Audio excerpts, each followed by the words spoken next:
Hi, everyone. Welcome to the Journey Live.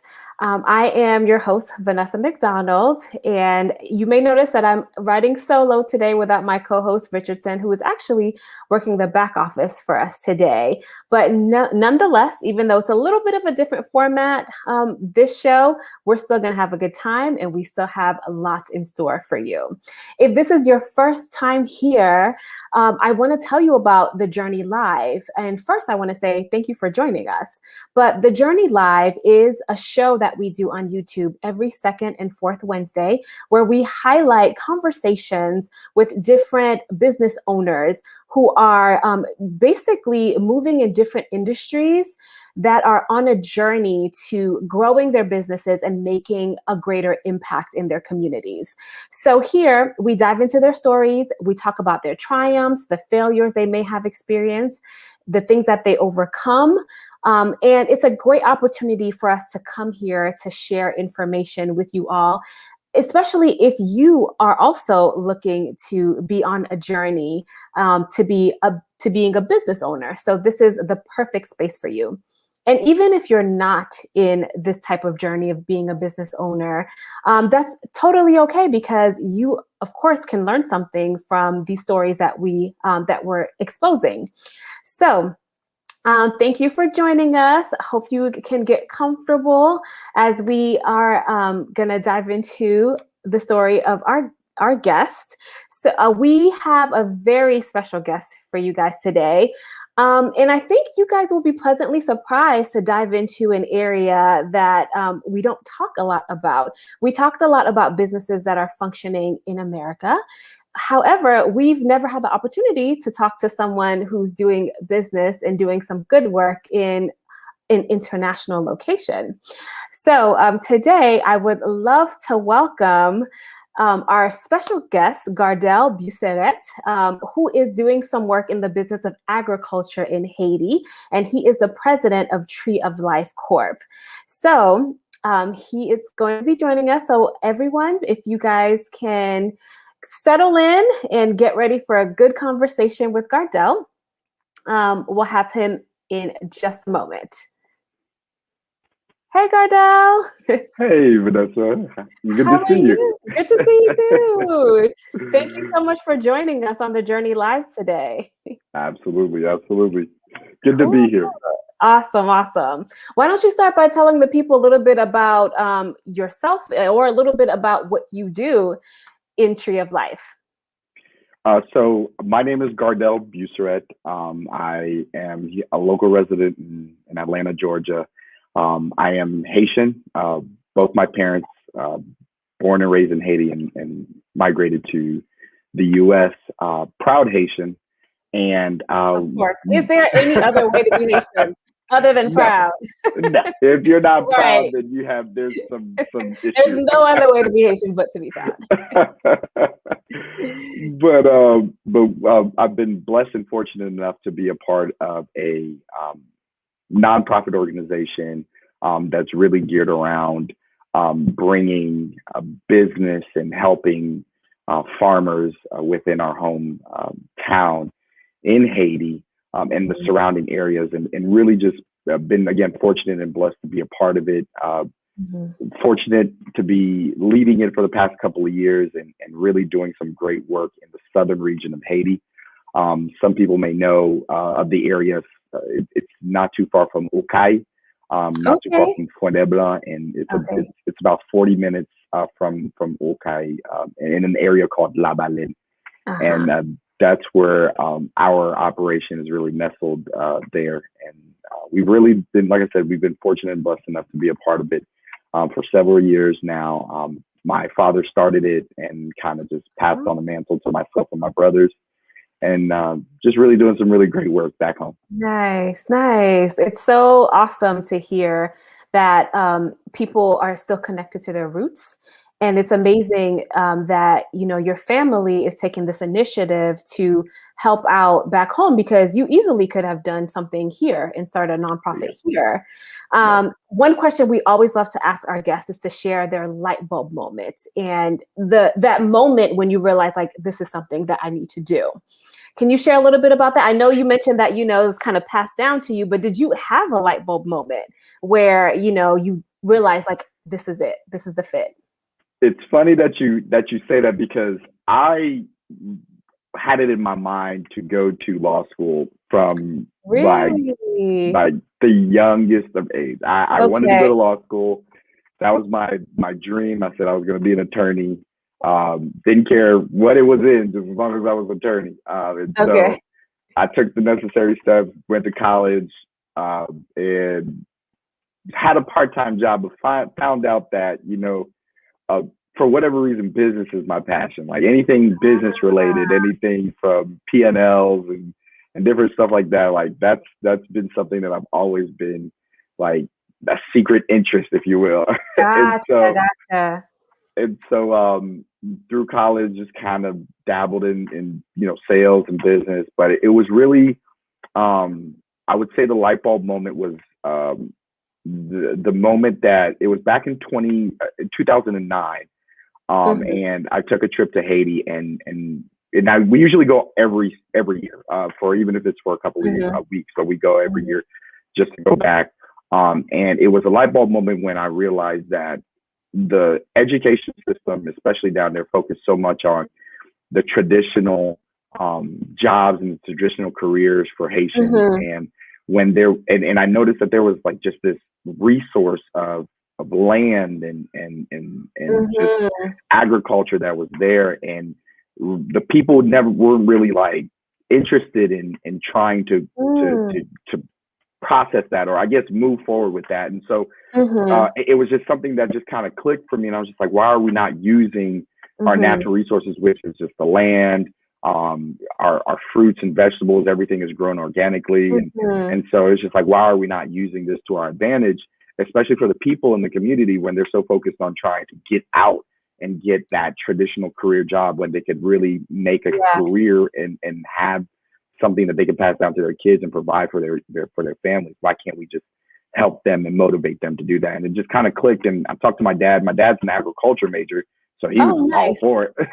Great. He was all for it. And so and so once we kind of took that leap of faith and really just put a plan together and got with some really, really great people, and then just put a plan together, and by God's grace, everything's been rolling and been progressing better each and every year. It's been really good.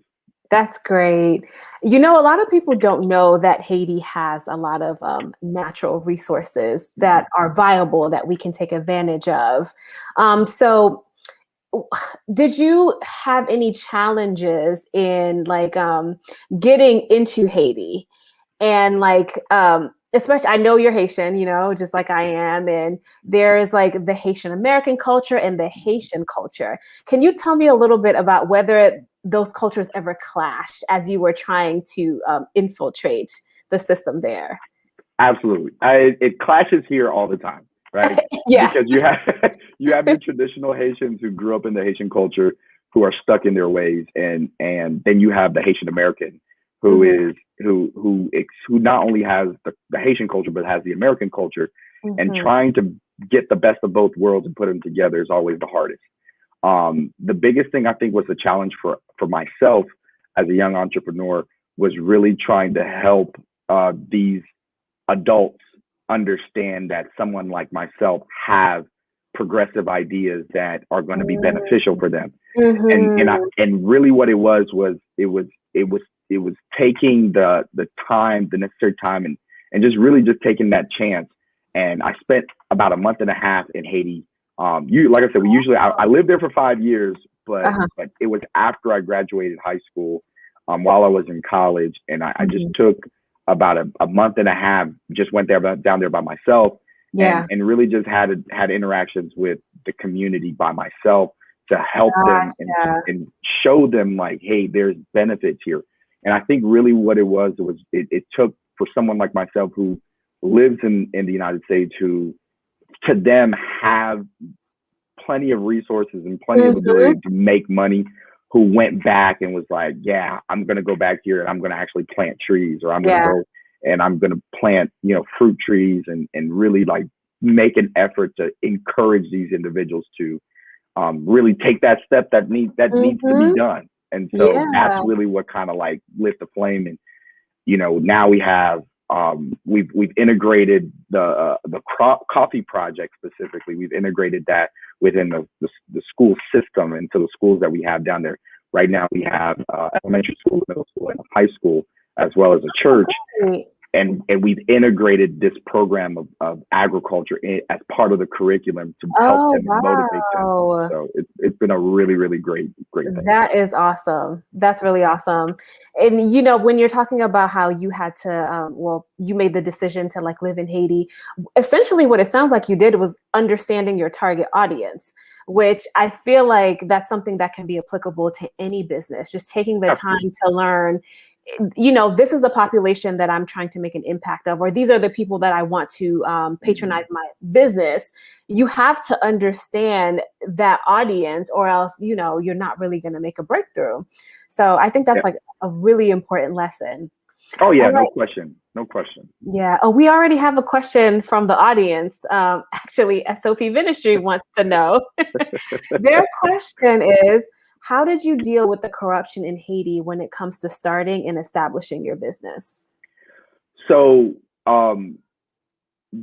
corruption. So that's a really good question. But I'll start by saying this: we have we've been fortunate enough to have really great friends in certain areas of government that help, that understand that we're doing real work in Haiti. There's a lot of, I hate to say this, but there's a lot of different organizations down there that have taken Yeah. advantage of the people, and taken advantage of the situation. And so that's always like leaves a bad taste in the people's mouth. And, then you have to grease hands and, make sure that everybody gets paid and everything like that. But it all starts really with my dad and my grandfather, men of integrity who've really set the bar, who've established a lot of these relationships. And so we have really good friends and people that have connected with us, that support our vision, support our growth, that have helped us along the way. So we as a business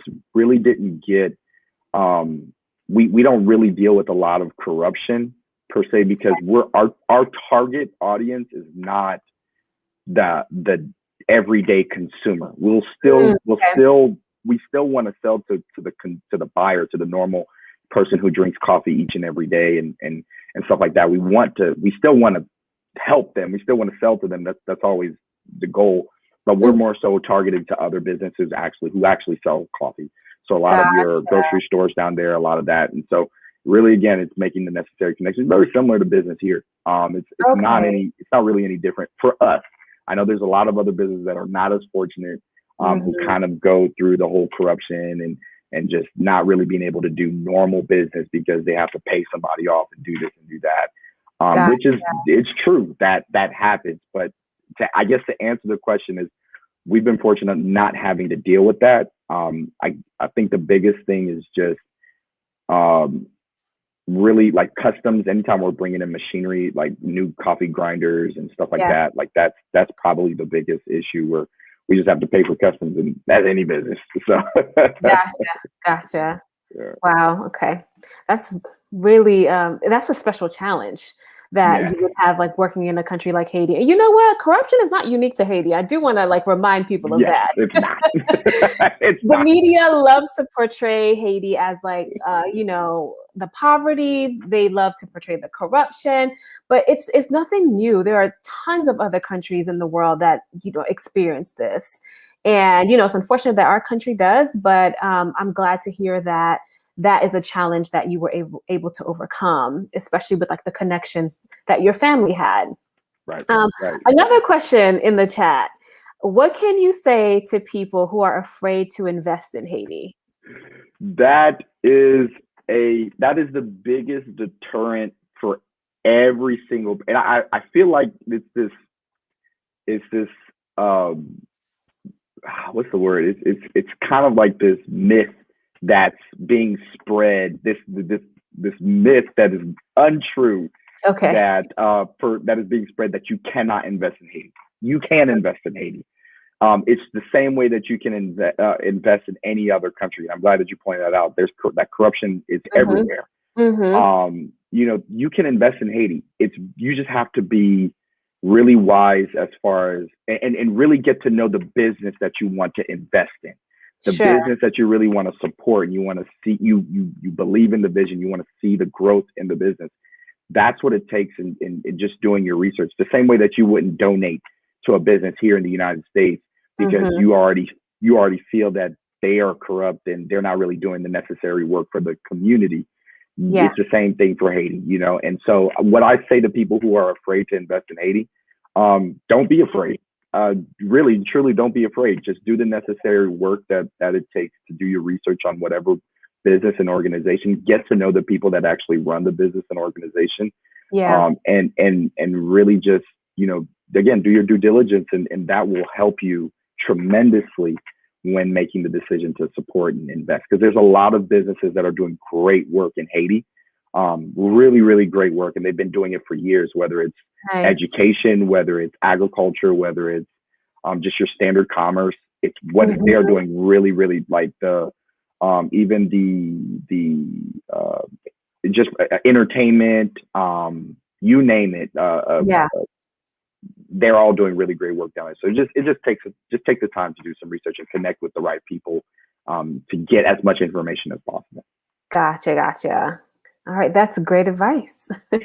And when I think about like investments and why people may be afraid, I'm wondering if people are afraid that they won't like see a return on their investment. And like, Mhm. what would you say to that? Like, do you feel as if like it's realistic for people to expect a return on their investment when they do business in Haiti? Or do you feel like, that people should be more cautious?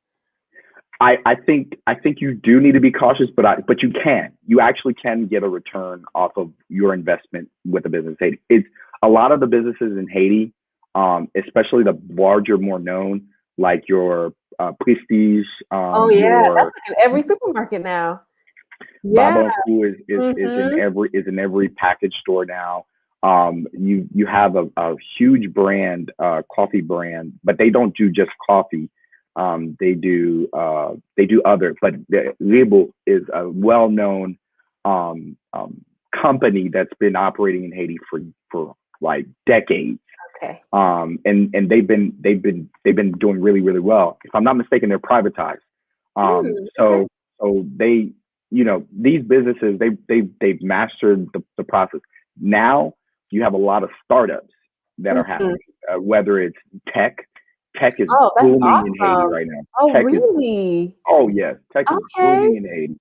Marketing, any type of marketing, whether it's social media marketing, whether it's advertising, it's huge now in Haiti. And but Nice. they're up and coming, and they haven't really had like their established, you know, uh, like your Facebook or whomever, Mhm. Instagram or anything like that. But social media is really, really taking off in Haiti, and so um, you can see a return. You truly can see a return, but Mhm. it takes time, just like any startup, right? You want to Gotcha. give the opportunity for the company to actually get out of the red and be in the black in Yeah. order for you to see a return. So that's very, very, that's going to be part of the process. In any startup, Yeah. hey, if you invest $1,000 or if you invest $50,000, especially if it's in a startup, you're not going to see a return right away.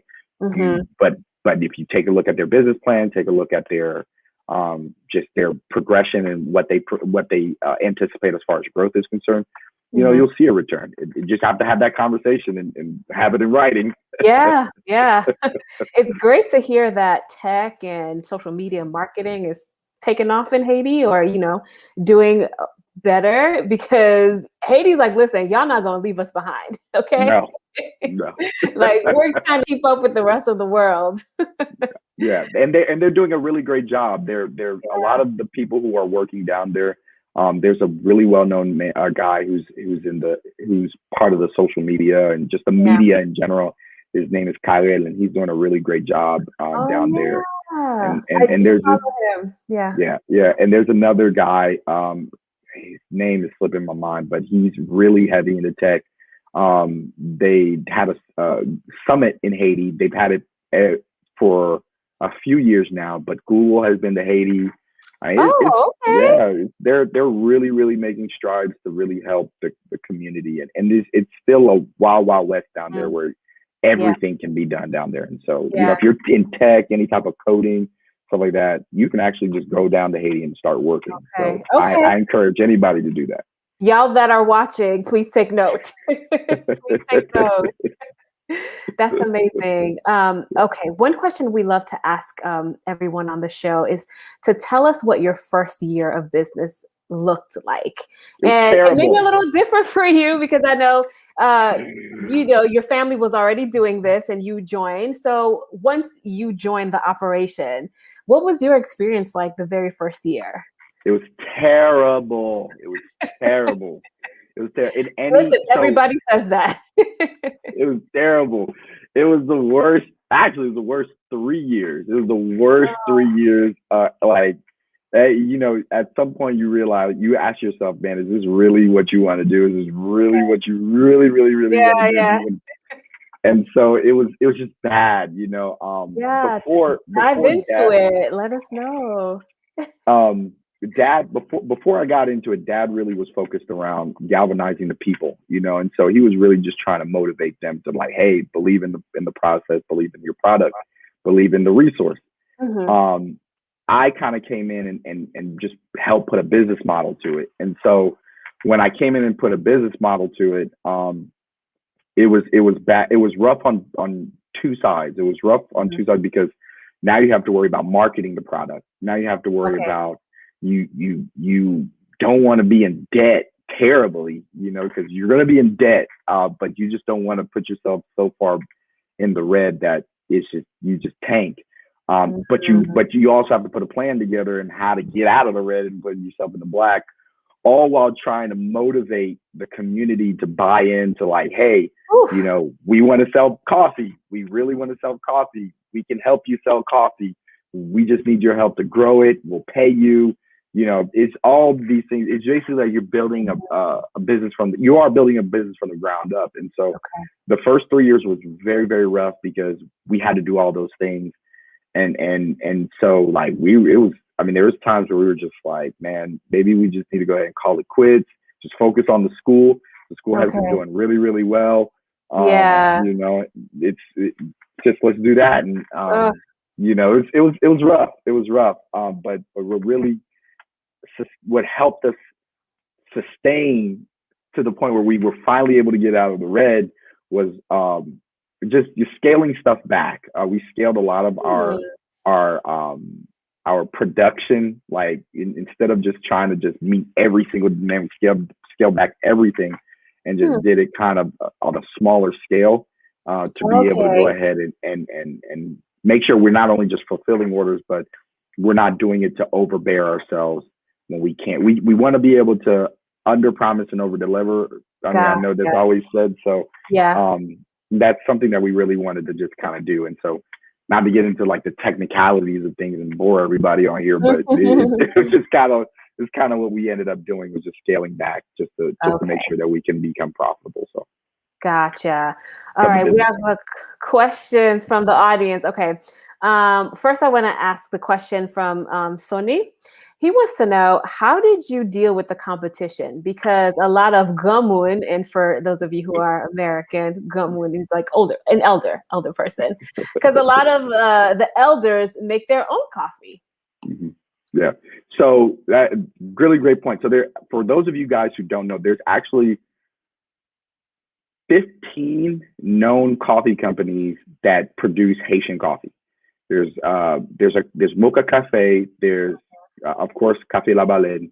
There's Café Ribo. There is Tool Coffee. Itia is here. Itia is here in the States, and they do about the same as far as what we do. But Itia Coffee is here.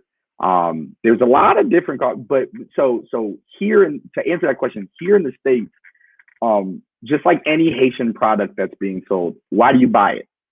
Because Hmm. Haitians make it, right? Yeah. Because Yeah. Haitians do it. Right? If you see a Haitian T-shirt, you're gonna buy a Okay. Haitian T-shirt. Yeah. Not gonna too much care how much it costs. You just know that hey, it's a Haitian T-shirt.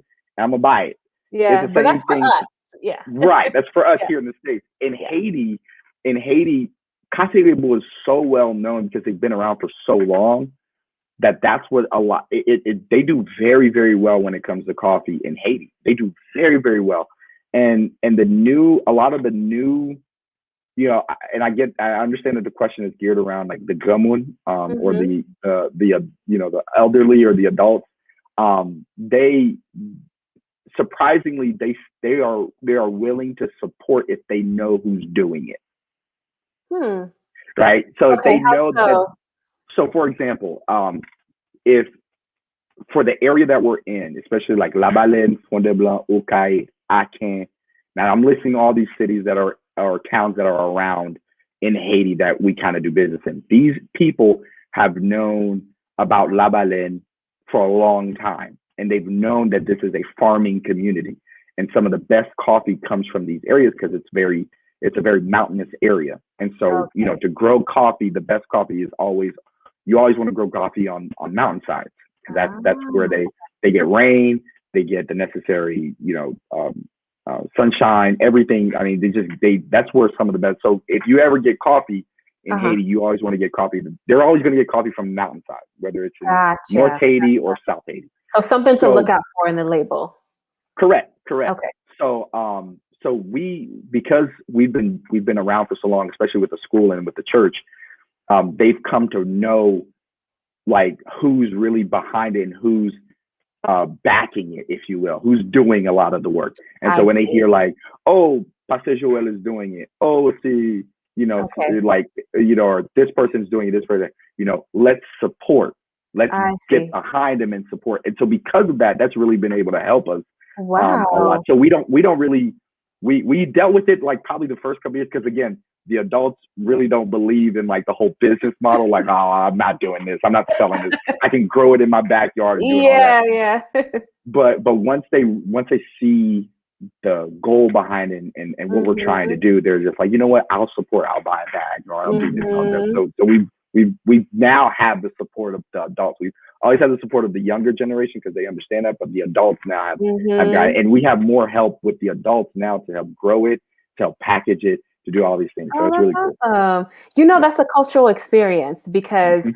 I feel like even like within like Haitian churches or any like Haitian organization that you're a part of, Yeah. who is behind it is so important because we are Yeah. so like community minded in like Yeah. where the person stands in their community, like Yeah.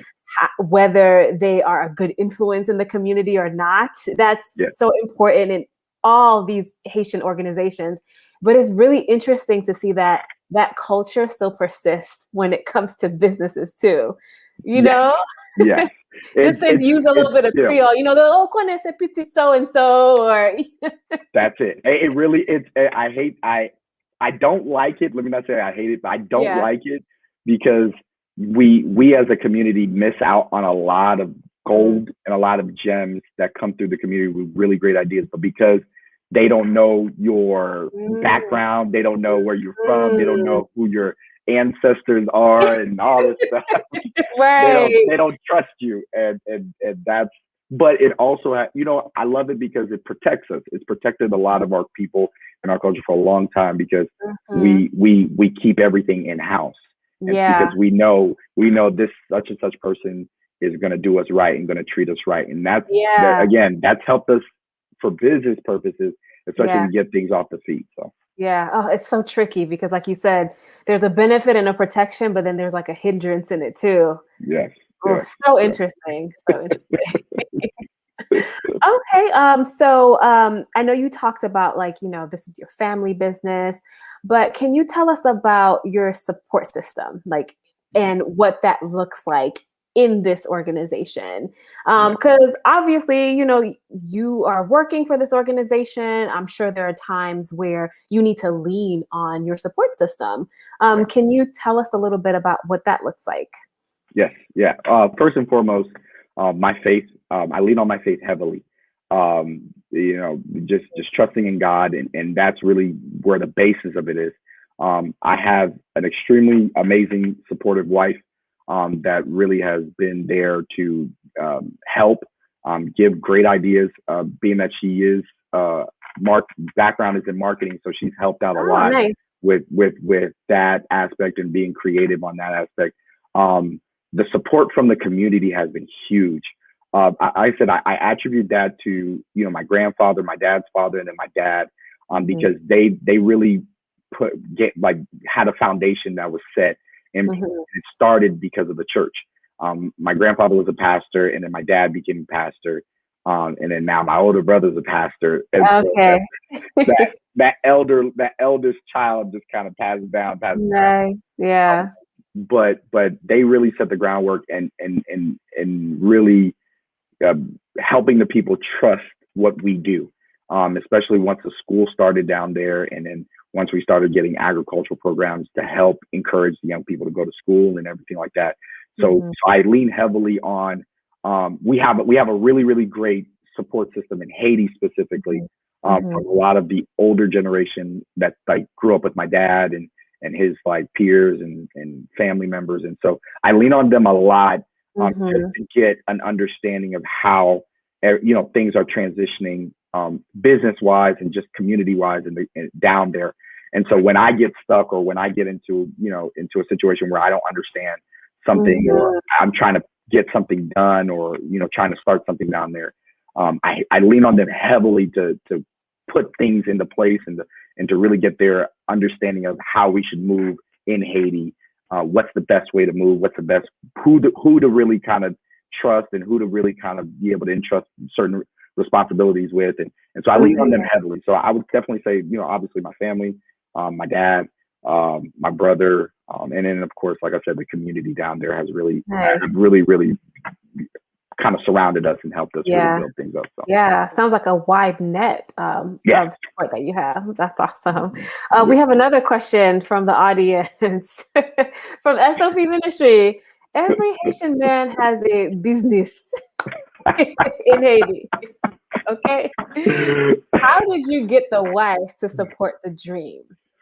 So when we first met and we started talking, it was funny. One of our first conversations was about what we did in Haiti, and especially the coffee, and we had like an hour and a half conversation about it, and we were just as friends that we were talking, and so that really seeing how she kind of connected and asked so many questions. We had an hour and a half long conversation about it. Wow. Really made me feel good because I know a lot of people who grow up here in the state. Judy is great. Shout out to Judy. Judy is great.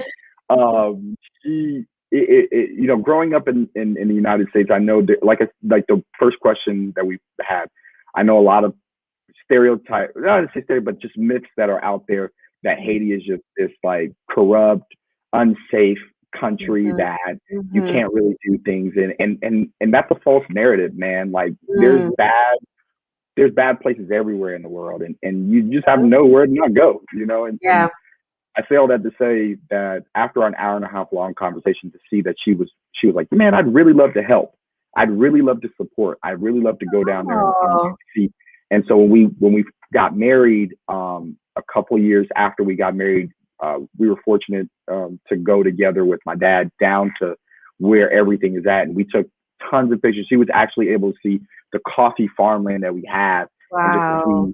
And it really just kind of that light bulb clicked for her. And she's been on my butt constantly about what we need to do, how we need to move, where we need to go. And we got some really cool things coming up in the near future for the community. Okay. And so that's going to be really, really cool. Oh, that's awesome. I mean, you can't say enough how important it is to have a partner or a spouse that really sees the vision that you're trying to accomplish and is willing to join in on it. I feel like that just makes all the difference. So that's great that you guys have that. That's amazing. All right. Another question from the audience. Where can we find the product in the US, or how can we get our hands on the coffee? So we have a website. It is cafelabalen.com. At Mhm. this moment, we're doing some maintenance, so just bear with us. But you can find us on Facebook. Just type in Cafe Labalen and the page will come up. Instagram, same thing, Cafe Labalen. You can actually, whether it's through direct message or our PayPal link, which is in our bio, you can go ahead and order the coffee. We're doing everything digitally and everything is shipped out. We're in a couple of stores. We actually are in a couple of stores. Oh, okay. Which There's a stores? if you're in Gwinnett, I advise you guys to go. If you're in Gwinnett in Georgia, Mhm. Gwinnett County, if you're in Lawrenceville, I advise you guys to go to La Citadel Bakery. I've Um, heard of them, and their yeah, patties are pretty good. they Yeah. their patties Yeah. are bomb. Yeah, Rose yeah. Rose and Evans do a great job. They are great patrons of that establishment. I advise you guys to go and purchase products there. But you can also find our coffee there in their store. If you are on the south side of Atlanta, Mhm. we are in talks right now getting the product at a store, and we'll be able to provide everything on our social media Okay, platforms. Just don't forget to follow, like our page to make sure that you get all the updates and everything like that. But on the okay. south side of Haiti, we're working on something to be able to get it into a store. Perfect. So yeah. Perfect. Awesome. So now you guys know where to get it, so please support. Yes. Um, okay, so my next question for you is, what vision do you have for your business in the near future?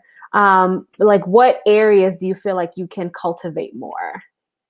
Um, so I want to really start by going back real quick, Mhm. just to kind of give an understanding of what Tree of Life is. Tree of Life is exactly what we say, like what the title is, what the name of the organization is. Tree of Life is exactly that, right? The tree at its roots is what allows the trees and its branches to grow. Like it's not just one stump that just goes up in the ground and that's it. There's multiple branches that go out, multiple branches that do different things, and they all wave together, in sync, Mhm. as we are, as we're growing, everyone's moving in sync, but doing something different in a different direction. And we want to do that. That's exactly what we're trying to do in Haiti. Is we're trying to really motivate the people to do different things and encourage them to get into business, right? Yeah. So right now, our main focus is coffee, of course. Before that, it was the education. We wanted to make sure that we put in education in the area because there wasn't any formal education, Okay. back in the early '90s. Uh, And okay. so we were able to establish an elementary and a middle school at that time. About maybe 6, 7 years later, if I'm not mistaken, they were able to go ahead and establish a high school. And so that was Nice. that first aspect. Before all that, a church was planted there first. So Wow. we wanted to make sure that the bases were there. So, the church is there. Now Mhm. that the church was there, then the schools came. Um, Once the schools came, we were able to go ahead and give the people vocational or technical education. So we were encouraging them to sew. So we established a sewing center that was down there, and it's called the Dorcas Center. So now the women there, or Wow. anyone who wants to Yeah. sew, they learned how to sew. They learned how to make bags, carpets, different things to Wow. sell. From there, we established a welding center, and now people are able to learn how to weld, how to be able to do that. We were Mhm. able to establish a clinic. From that clinic, Mm. we were able to have several nurses come through the school, and they were able to start working at the clinic. We even had 2 doctors come through that came from the community. Like this is what birthed Wow. it. So they Okay. birthed doctors, and they were able to go on and work as doctors, whether in Port-au-Prince or even in Haiti, in La Baleine Mhm. specifically. Right now, we have 2 nurses from our church and from the community that work in a really big hospital that's not too far from us in Fontainebleau. And so that was established. We have then of course now the agriculture side of it, where we have a greenhouse and helping these people understand that it's important to grow, like Mhm. grow their products and sell their products. So Mhm. we're Mhm. focusing on coffee, fruits, vegetables. That's Mhm. the current. That's kind of the our focus is now is really just honing in on that agricultural side, and then really helping that take forward. in the future, what I really see us being able to do is, and I think is not taken advantage of enough, is sports in Haiti. Everything's so focused around doing, going to being an engineer or being a banker or a business person, everything like that. But we have such talent in Haiti, athletic talent, whether it's basketball, soccer, half the NFL, well, I'm going to say half of the NFL, but a lot of the NFL players, we're starting to see an influx of Haitian athletes. And so why can't that be something we tap into directly in Haiti? So these are just different things that Tree of Life kind of is just brainstorming and really trying to put a lot of different initiatives together to really, again, just like the name it's Tree of Life. And we just want to make sure that everything kind of branches and grows and really just help the people be motivated. That's amazing. It's like you're touching so many different areas of life. You're really highlighting all the different sectors where people do life, like whether it's with food or healthcare, education. That's an amazing vision. And with all of that going on, how many people support Tree of Life? To me, it sounds like hundreds of people. I always bring, Vanessa, you've known me for a long time. I don't ever try to shy away from giving God all the praise and all the glory in everything that we do, because nothing that we do is by our own doing. Because if it was up to us, it'd be, we'd have all these things and everything like that. And sometimes you got to take two steps back because it's not time, and so God operates in his own timing every single time. And so we've been really fortunate that we have hundreds of people supporting Tree of Life. We really do, whether from America, Caucasian Americans to Haitians to anyone that we've been able to be in contact. We've had a lot of missionaries that come down to La Baleine. But the thing, again, there's that stigma. Missionaries just come down there, take a lot of pictures. We control that. We control that. We make sure that they have activities. We make sure that they are engaged so they can get a real experience. The Haitians aren't just these like third world people who need the help. They don't need our assistance in like charity case. They just want to be able to have an opportunity to make something better for themselves. And that's what Tree of Life is trying to do. And we've been successful at doing it. We've had people from Pennsylvania, people from Ohio who come in and supported by sponsoring different children to go to school. So they paid for their school, they paid for their uniforms, they paid for their books. And it's just like this revolving support system that's been, and I can't thank them enough for doing that. We've had really great people that come through to really support. So yeah, truthfully, there's hundreds of people who are supported. So now that we've been diving into the business aspect, we wanted to make sure that we put a model in place for people who are looking to invest, to really, be able to support. We just want to make sure we put that model together so that way they can see like, hey, we're legit. We're not just kind of backward organization that's trying to take people's money. Like, no, we don't care about the money. We just really want to we care about the people and we really want them to succeed. So. Yeah, that's unique because we all hear of all the nonprofit organizations and the missionary work that goes into Haiti. But I think it's really, the model you guys have is really unique because not only do you have like the nonprofit sector, but you have a business sector as well. So having that diversity in your business is amazing. And I don't think we know of a lot of organizations like that operating in Haiti.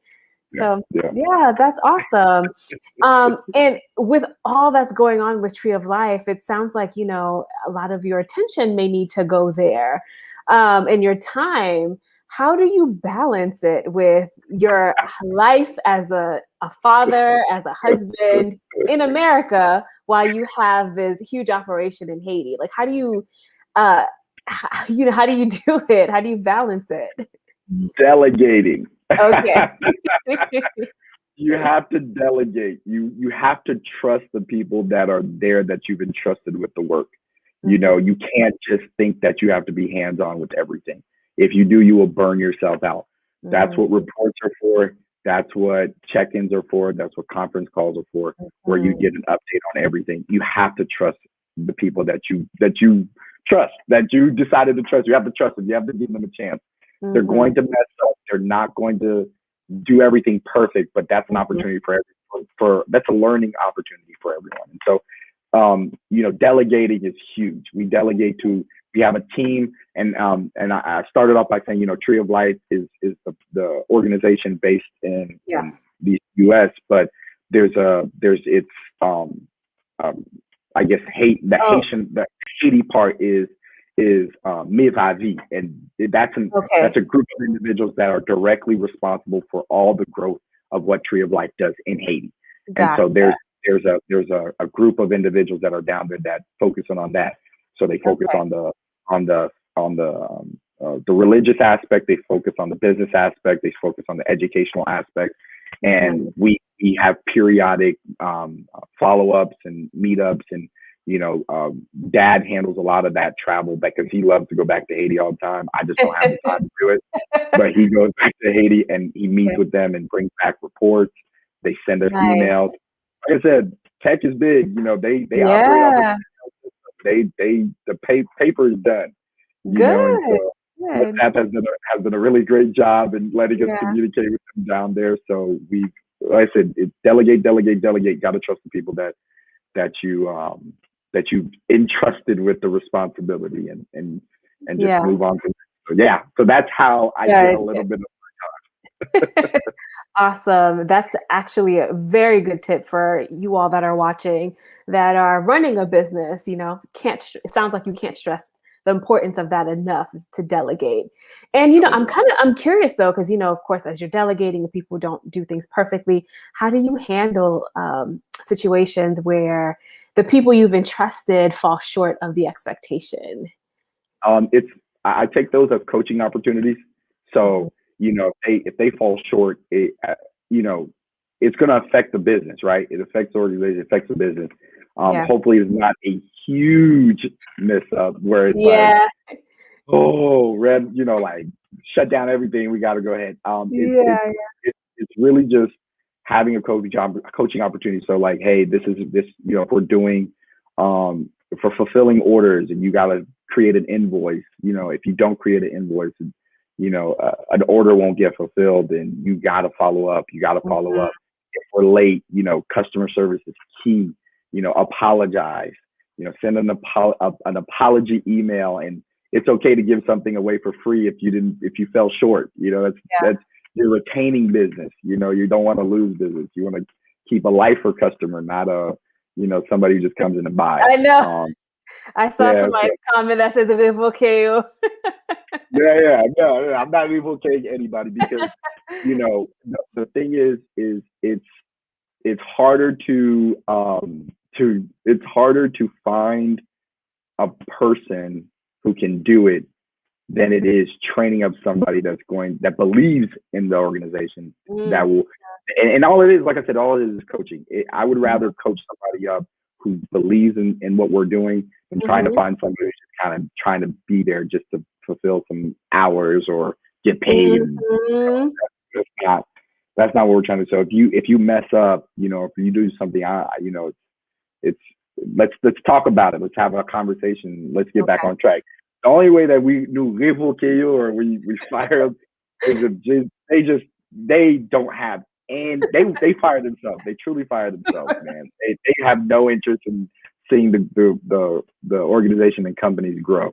They just Yeah. really just want to be there trying to collect a check. And at that point, come on, Yeah, man. they show themselves at that point for Right, sure, for right, sure. right. It does take a lot more resources to train someone from the very beginning, as opposed to training somebody that's already there, that believes in the vision, is a part of the culture. So yeah, I totally get that. I get that. What do you feel like is the most challenging part for you, like as a business owner? I am not there 24/7. That's a challenge. I'm not there as 24/7. I am a hands-on guy, Mhm. so it was a challenge delegating, but I've learned to delegate. But that's probably the Mhm. biggest thing is I'm not there on the front lines 24/7, really, seeing what needs to be done, just helping out. Yeah. That's a really big challenge.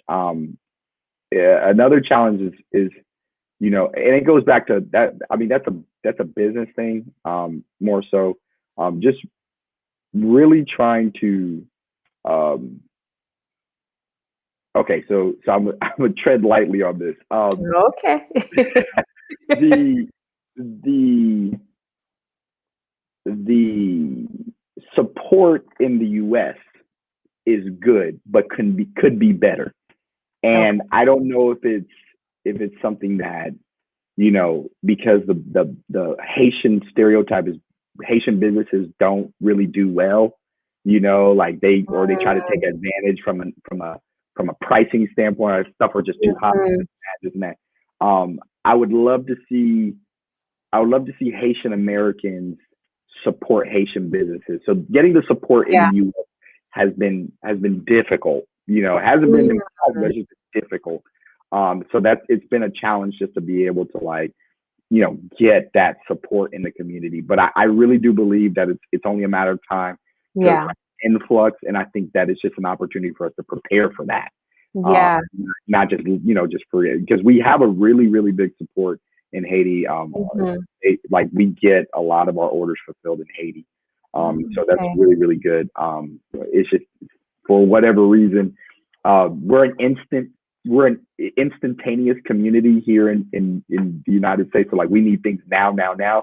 So I need to be able to go to Walmart and get my bag of coffee, or Kroger, Mhm. Publix, Mhm. get my bag of coffee, and to be able to go home. But, Yeah. hey, man, like, maybe let me take the time to get something that's, authentic, and from a small business and everything like that. So that's what I say. I'll tread lightly on that, but I do believe that the time is coming, and this is just Yeah. an opportunity for us to prepare for what's actually coming here in the States. So. Okay, awesome. You're right. We could do better. We honestly could do better with supporting our own. It has to be said. And Yeah. someone in the comments, SOP Ministry, said that Haitian businesses, especially nonprofit ones, they have a bad rep. Yeah. So I think people just have to get over their own misconceptions about Haitian businesses. Because unfortunately, some abuses did happen in the past, but like we have to get over that hurdle, and just like be a little bit more open-minded when it comes to the newer businesses that are coming up. Grace. I would love to see grace applied to Yeah. to to Haitian organizations, because I do agree. I do agree that there's a lot of different organizations that have taken advantage of Mhm. people. They've taken advantage of resources, and it's unfortunate. But I promise you, there are a lot more that are doing good than that are doing. Mhm. Yeah. Really, really, really, like, truly, there's a lot of people that are doing really good things in Haiti, that Mhm. just don't get the notoriety that a lot of these bigger organizations are Very getting. true. And that's unfortunate. But I Yeah. promise you, if you just do a little research, connect with the right people, talk to the people Mhm. you would be surprised, who's doing some really great stuff. Yeah, very true. It would be amazing so that we have like some household brands, Haitian brands in the US. Because there are tons of like Jamaican products that people are well known, like jerk seasonings or all these types of things that other countries contribute. So I would love to see this for your company where like your coffee becomes a household name. Like, oh, if you want Haitian coffee in America, like this is the coffee. Let's go down to the store and get it. That is the dream. That is the prayer, and Yeah. I do believe that that's going to be possible. I like I said, I have full faith in the Haitian community. The support, I really do. I think it's going to be, it's coming. It's really, really coming, and I believe in our people. I really do. I Yeah. do believe that, and you never know. There's something brewing for Café La Baleine in the future. Okay. That's gonna be a staple in the community. So just be on the lookout for it. We're working out some things. Nice, nice. Okay, one more question from the chat. It says, do you see Café La Baleine as the next Haitian Starbucks? There's some things brewing. There's some things brewing. Okay. Maybe you're not at liberty to say right now. I I I'm a man of prayer. I'm a man of that trusts God, wholeheartedly in everything, and I believe, what His Word says, where ask and you will receive, seek and you will find, knock and the doors will be open for you. But you have to trust. It's all about trusting him and trusting his plan and trusting his direction. To answer your question, yes, that is the goal. I would love to see a Haitian. I don't even care if it's us. However, if it could be us, more power. But I do see that, and I believe it's possible. I do believe it's possible, and I can't wait. And I'm excited to see long lines of people coming in and drinking authentic Haitian lattes, macchiatos. Nice. You name it, that's what's going to be there. So, amen. We believe it for you. Amen. All right. So we've asked all of the serious questions. And thank you for, being so accommodating and being just a pleasure to talk to about your business and Tree of Life and all the amazing initiatives. But in the last portion of our show, we kind of like to pivot and ask like some more fun, lighthearted questions that we call rapid fire. So you're not supposed to think too hard about them, just whatever comes to mind, like, off the top of the dome. Just some fun questions to get to know you a little bit better. Okay. So Gardel, what would you be doing on a perfect day? Grilling, watching any sport between basketball and football, and on my couch, man. Those 3 days. In a perfect world, that's what you'll see. Nice. What is your guilty pleasure? Anything chocolate. Anything chocolate. Whether it's the chocolate chip cookies for sure. Oh, which brand? What kind? I don't even care. That's how bad it is. I will listen. I'm terrible. I will get like your Kroger brand chocolate chip cookies. If that's all that's come available. on, we could do a little better than Kroger brand. I agree. We can. I'm just saying how far I will go for some chocolate chip. Gotcha. But insomnia cookies are really good. What's the other one? My wife put me on. I can't remember. But insomnia chocolate chip cookies are really good. Okay, I'm gonna note that one. Okay, cool. Do you have a talent that most people don't know about? Most of y'all know it now. I do praise and worship at my church, so and he is excellent at that. I don't know about that, Nice. but that's probably my hidden talent. Okay. So is it just singing, or do you like play an instrument as well? I used to I dabble a little bit on keys. I'm not Hans. Let me make sure I make this very, very clear. I am no Hans, Luigi, or Jimmy. I am not my brothers. Those guys are legends, so don't even try and compare me. But I dabble a little bit on keys. I used to play euphonium and baritone back in high school, so I have a little bit of. Oh, and little known fact, Gardel and I went to the same high school. Yes, we did. Harrow High School. Yeah, so that's how far back we go. We're not gonna say the year because we're not trying to age ourselves. But we are family. But yes, a long time ago, we went to the same high school and would see each other. You want to know a cool fact as well? Yeah. Bianca's mom. Mm-hmm. If I'm not mistaken, my mother went to the same. My mother went to the same church and school with Kim Toussaint. Oh, really? Elkin Toussaint is a well-known pastor Haitian pastor in Atlanta. If you guys don't know, what a small world! I know. Yeah. What a small world. Okay. All right. Next question. What's the last TV show that you binged and you loved? All right. Don't judge me, guys, but I say it. All right. Okay. I love Power. I've never seen it, but I hear great things about it. Power is the GOAT. Okay. 50 Cent did a really good job on that show. So if you guys ever get a chance, it's vulgar. I'm not going to admit. I will admit that. But hey, they're adults. They can make their own decisions. They,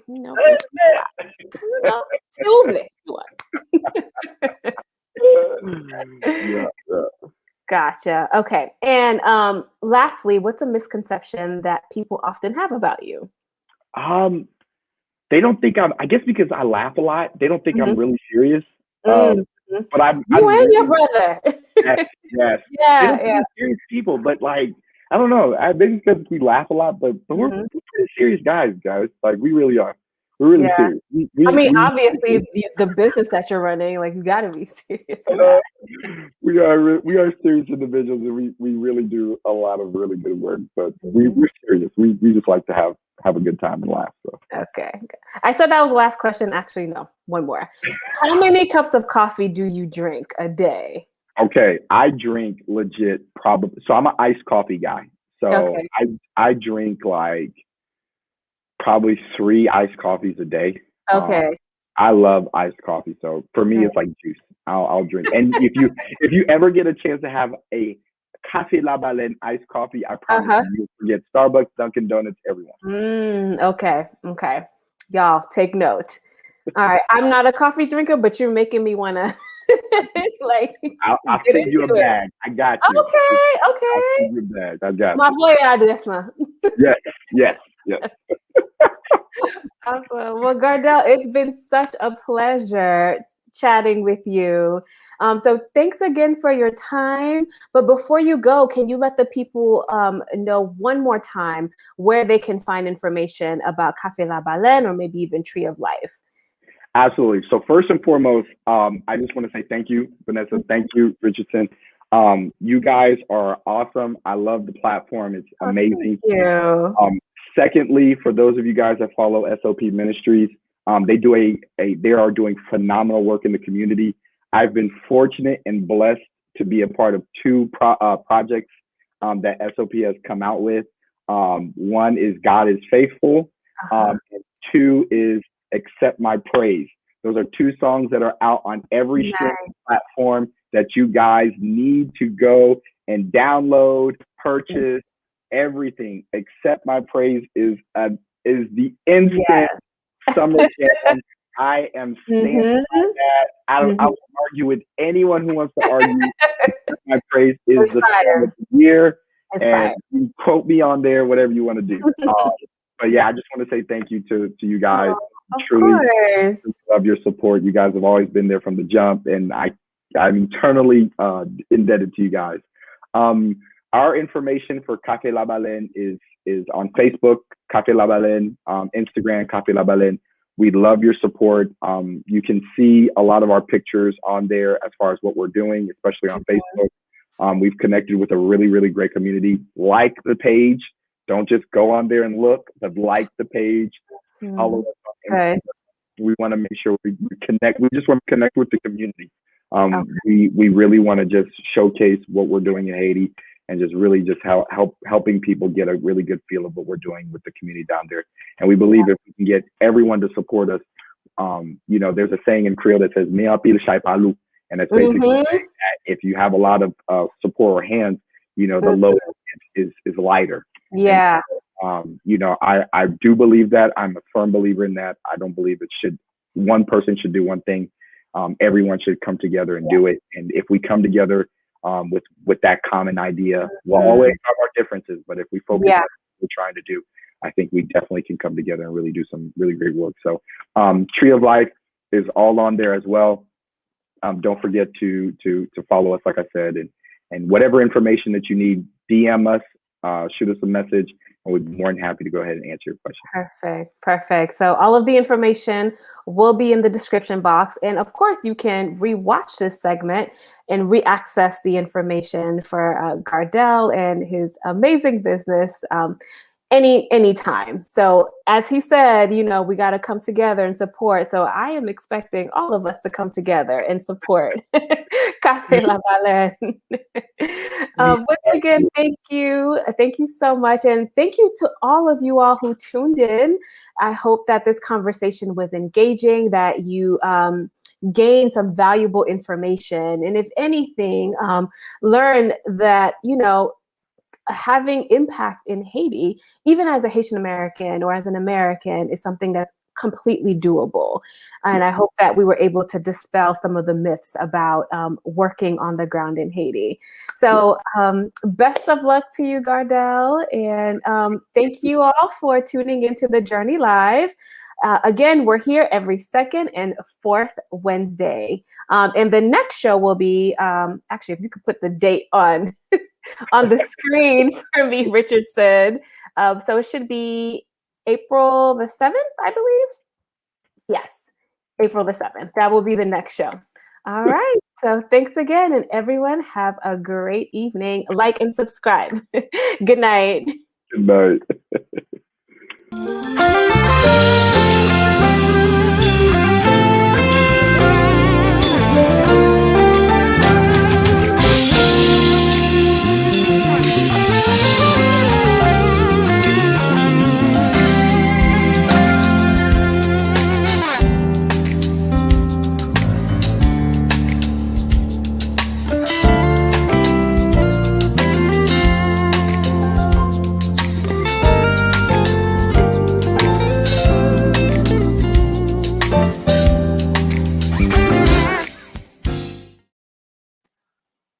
Okay.